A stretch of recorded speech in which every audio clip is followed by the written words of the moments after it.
through, Stan. I just want to, I know it doesn't really fall within the subject of Rhodesia, but while I've got you, I want you to talk about it because we talked about it in the book Men of War, and it's just a fascinating story. So after the war, you go back to university. You're supposed to be at University of Cape Town, Moscow, on the hill,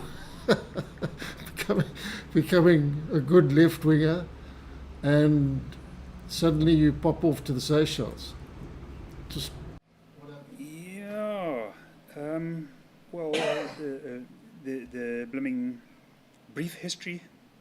The Seychelles had been the democratically elected government of the Seychelles had been overthrown in 1977 by a guy called Albert Rene, who at that stage I think was the prime minister. Anyway, he wasn't happy with the situation and he wanted Marxism and he wanted it now. So he organized a coup with Tanzanian bully boys, and 2 innocents were killed. People conveniently forget that. We were giving him his own medicine. And anyway, so a bunch of Seychellois and possibly South African business stroke tourist interests, maybe strategic as well because it's the middle of the blooming Red Sea, good place for SA to have listening watch, wanted to sponsor a return round with old Rene. And they tried a couple of folk that turned it down, and they ended up with old Mad Mike Hoare, who was 20 years past his best, done great things in the Congo, but I mean that was 303 guys that were all drugged up.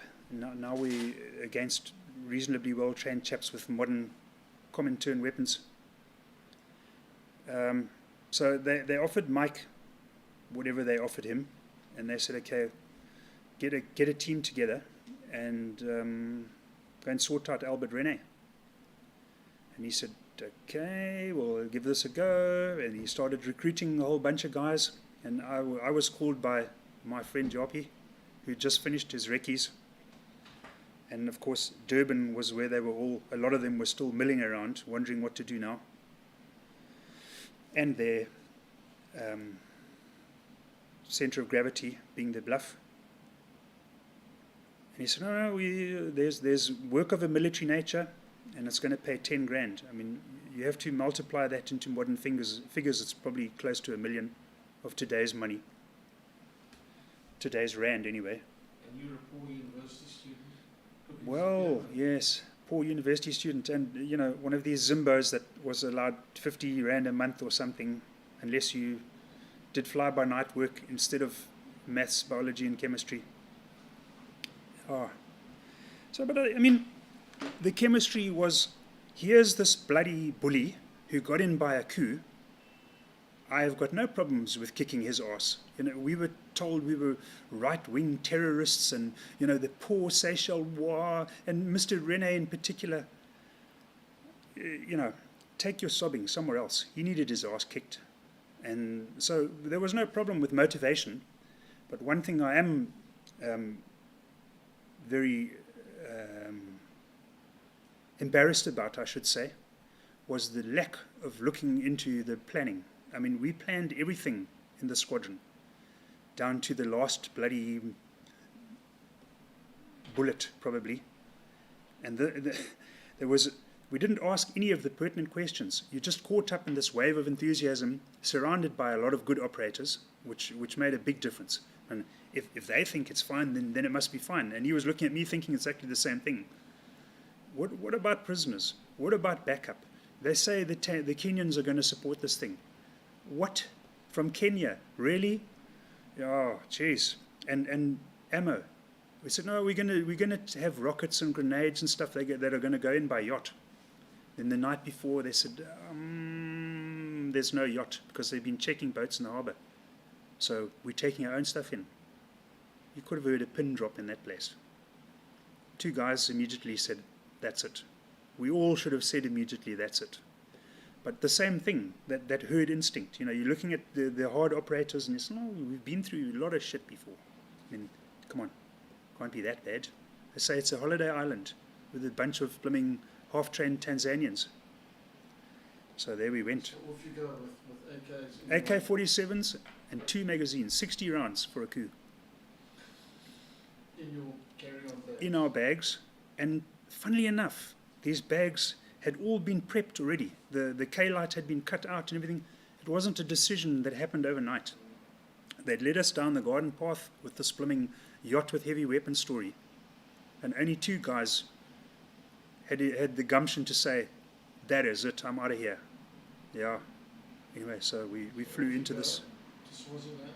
Yeah, it was the first charter, the first Air Swazi charter to the Seychelles.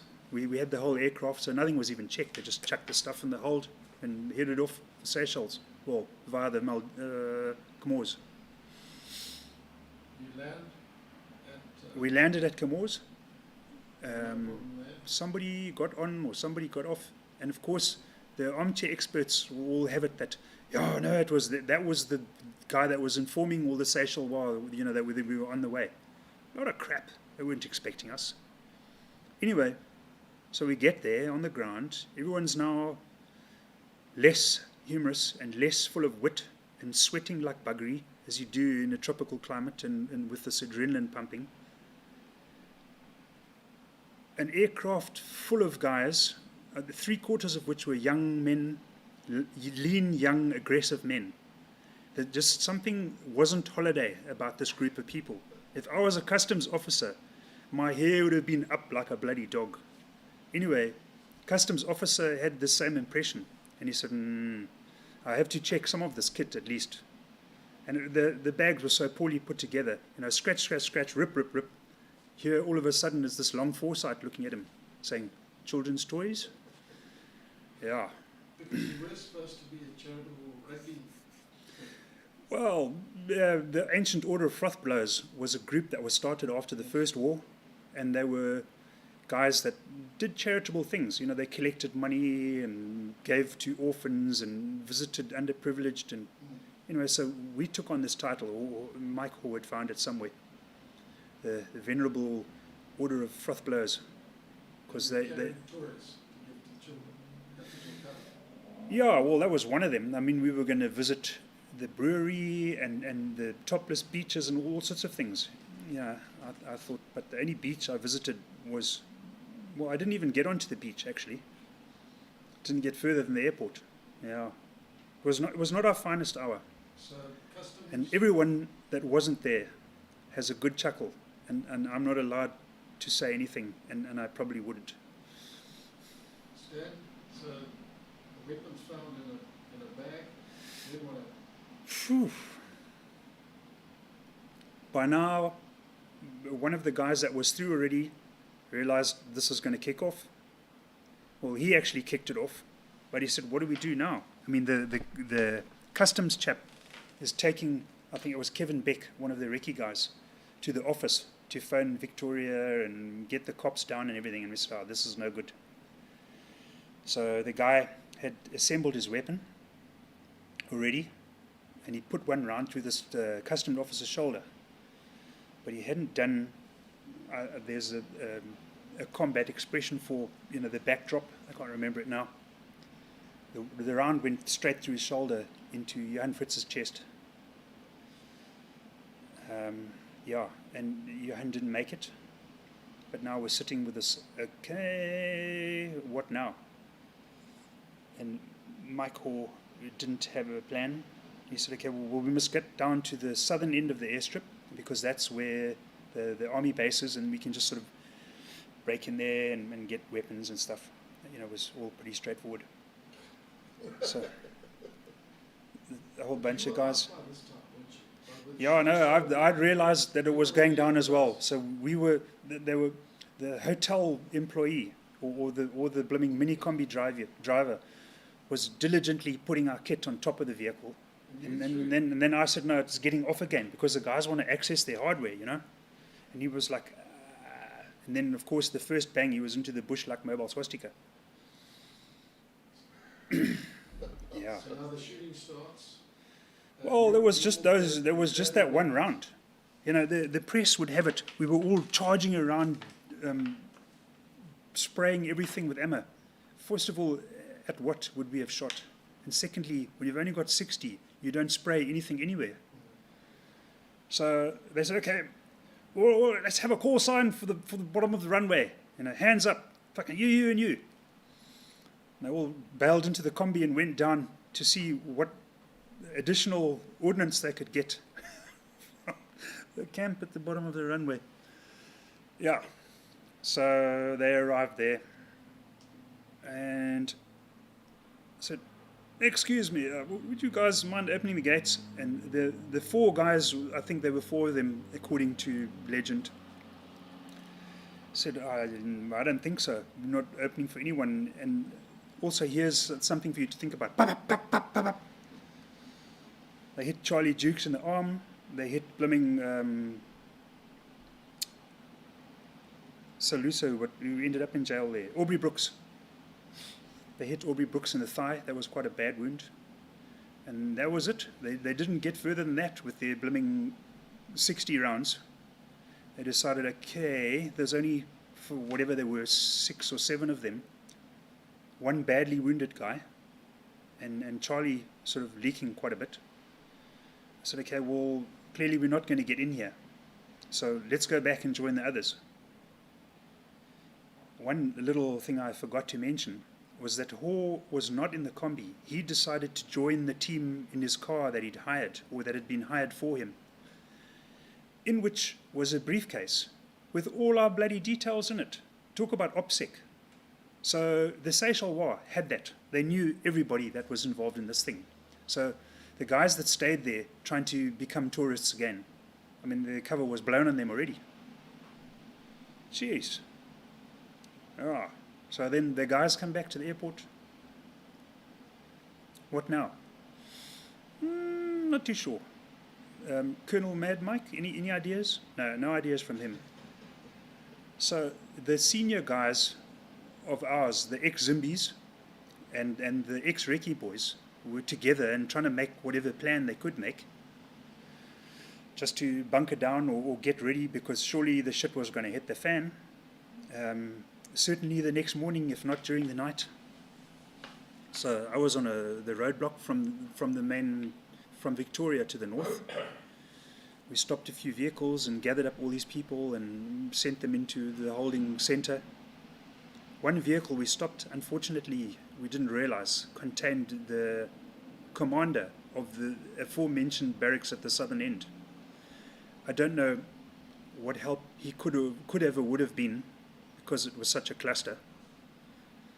And then the guys at the southern end said, right, we've got to make some show of force. And they rushed out with one of those Russian military vehicles with a 14.5 gun on it and a machine gun on top of that. That's a small light machine gun, or PKM, whatever.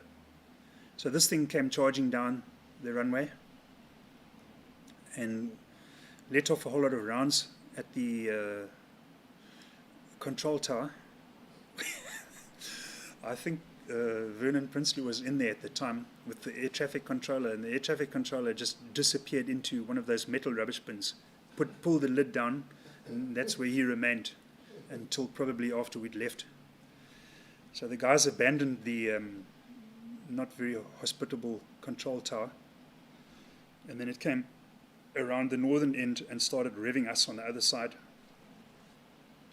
60 rounds of AK against guys in an armored carrier with 14.5 rounds that can tear a car in half. We weren't evenly matched, so we were making like microbes behind any cover that was available, quite effectively, I must say.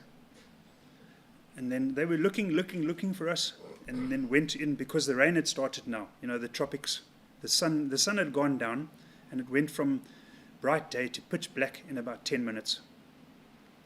And the rain came, and this armored vehicle skidded off the road a bit and ended up in the mud and couldn't get out.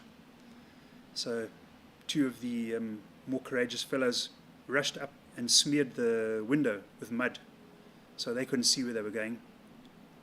So, okay, well, now we've got 3 or 4 of them, I can't remember, inside here. We need them out, because this would be quite a nice vehicle for us to use, you know, for tomorrow, the big punch up tomorrow. Anyway, you know, various obscenities were sworn, and the attempts at French, and voulez-vous coucher wasn't likely to get these guys out of their tin can. And then one of the guys said, right, time for games is over. Pour some petrol down the barrel of the weapon and light it. And then the top flew open straight away. But this guy, I wasn't watching. He was fidgeting for something, and he had a handgun. I don't know. Anyway, he was dispatched because he was deemed to have been hostile. So there was one casualty on each side now, which didn't do the guys that stayed in the island any good in court, obviously. They heard on what was left of the equipment in the control tower that there was an Air India plane coming into land. They said, you realize there's a bit of a situation going on here. The transfer of information I can't remember, but we found out in the subsequent court case that the plane had been short-fueled in Harare because someone had made a bit of extra at the expense of Air India. And you know, this business of you must always have enough fuel to get from wherever your first choice is to the second choice. They didn't have enough. They had to land in the middle of this lot. And by now, I mean, the Seychelles War and the Tanzanians were getting very brave with their weapons, tossing mortars and those big 75 recoilless rounds. All sorts of stuff was raining down on us. And one round hit the cabin of the Air Swazi. Their first charter to Seychelles, airplane history. There was a direct hit on the cabin. It was the end of the Air Swazi. Yeah, so then this plane has to land. And somehow or other, there was one telephone that was still working. And Mike had managed to get himself together enough to at least make a call and get a hold of somebody in the police or some sort of authoritarian figure. Said, we've got this cigar tube of civvies sitting in the middle of all your fire. We're not firing anything. Best you stop. Otherwise, it's not going to look good. Bits of civvy spread all over your paradise island. And so someone said, okay. So the firing stopped. We had to refuel this thing. And while the refueling process was going on, they said, well, what do you think the outcome of tomorrow will be? Not good. Where do you think this plane's going? Doesn't matter. Get on it. You know, what negotiations followed, I have no idea. And, you know, it was pulled to bits in court without much clarity. Anyway, you know, the bottom line is the plane was commandeered and they were going to fly wherever we wanted to go. The captain said the safety of my crew and my passengers is paramount, and after that, whatever. So a bunch of us, or most of us, got back onto the Air India plane, and it was diverted from Mumbai back to Durban, which started another whole saga. But Roger England, who was with us, but he had come in an advance party.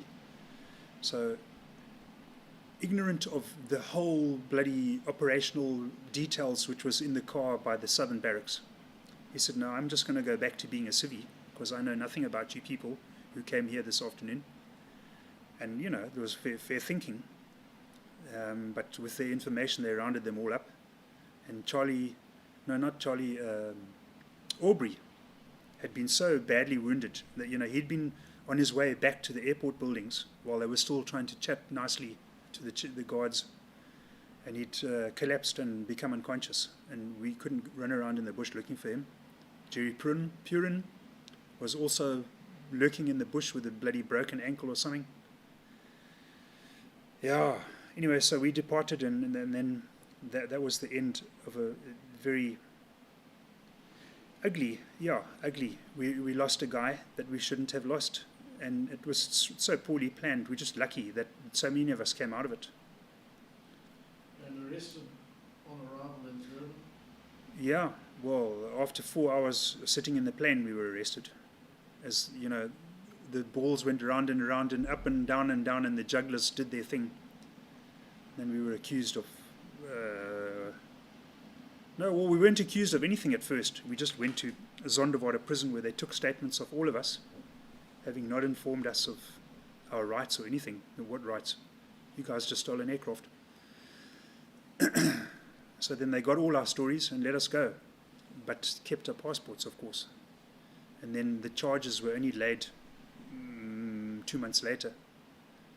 We went back to Maritzburg High Court, and 4 months later we were all charged, except Charlie, who they said couldn't have made his mind up to get on the aircraft because he was so badly wounded. Everyone in court got up and clapped him out. And then we had to wait for sentence. And Judge James, he just summed it up and he said, I think most of you are reasonably fine men, but you stuffed up big time. 2 people have been killed. Not to talk of the expense of all this. The South African High Court for 4.5 months, with a commission to the Seychelles, all, you know, the damage to the aircraft, the insurance business, the tourist industry, to everything. I mean, it was massive. And he said, you can be thankful you're getting the lightest possible sentence of 5 years. If you're guilty of anything under the Act, 5 years minimum. But you're only doing 6 months effective, of which we did 4. And then about 5 other guys got heavier sentences and they went to real jail in Pretoria. Yeah. Hell of a story, Stan. Hell of a life. Yeah. And Albert Bloody Rene remained in true African form the boss of the country for, I think, another quarter of a century. You know, there were free and fair elections, of course, but he just seemed to win every time. It was a funny thing. As happens in Africa. Stan, thanks a hell of a lot. It's a pleasure. I hope that some of this is of amusement or interest to those that follow your series. Very interesting. Thank you very much. And if I've let anyone down with my story, no, I don't think anyone will be let down. Sorry for that.